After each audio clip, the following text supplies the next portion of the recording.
నమస్కారం, NS news కి స్వాగతం. నా పేరు ఉషా. ముందుగా ముఖ్యాంశాలు. స్వాతంత్ర సమరయోధుల త్యాగాల ఫలితంగానే నేడు భారతదేశం ప్రపంచ వేదికపై అగ్రగామిగా నిలుస్తోందని, ఒకప్పుడు పేదరికం, ఆకలి, ఆశ్రయం వంటి ప్రాథమిక అవసరాల కోసం పోరాడిన దేశం నేడు స్వదేశీ సాంకేతికతతో విమానాలు తయారు చేసే స్థాయికి ఎదిగిందన్నారు.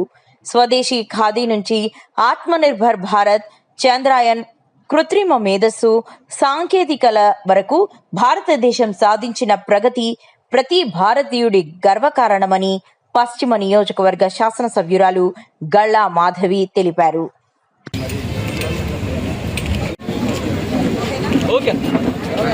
अमर रहे लालजान बादशाह, अमर रहे लालजान बादशाह भाई, अमर रहे लालजान बादशाह भाई, अमर रहे लालजान बादशाह भाई.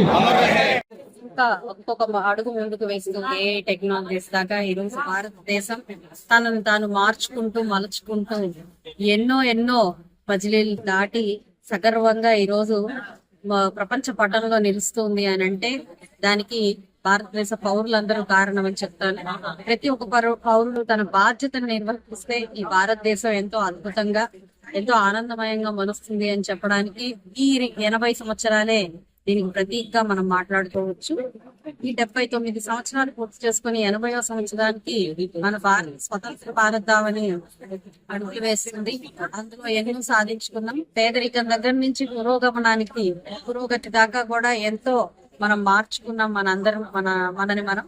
సో ఇంత బాధ్యతాయుతమైన భారతావని యొక్క పౌరులకు 80వ స్వాతంత్ర దినోత్సవ శుభాకాంక్షలు చెప్తూ ఈ రోజు పశ్చిమ నియోజకవర్గం పార్టీ ఆఫీస్ లో ఈ యొక్క ఇండిపెండెన్స్ డే ని ఎంతో అంగరంగ వైభవంగా ఇటు నాయకులతో, కార్యకర్తలతో, కూటమి నాయకులతో, తెలుగుదేశం పార్టీ శ్రేణులతో చాలా అద్భుతంగా ఈ రోజు అందరం జరుపుకుంటున్నాం.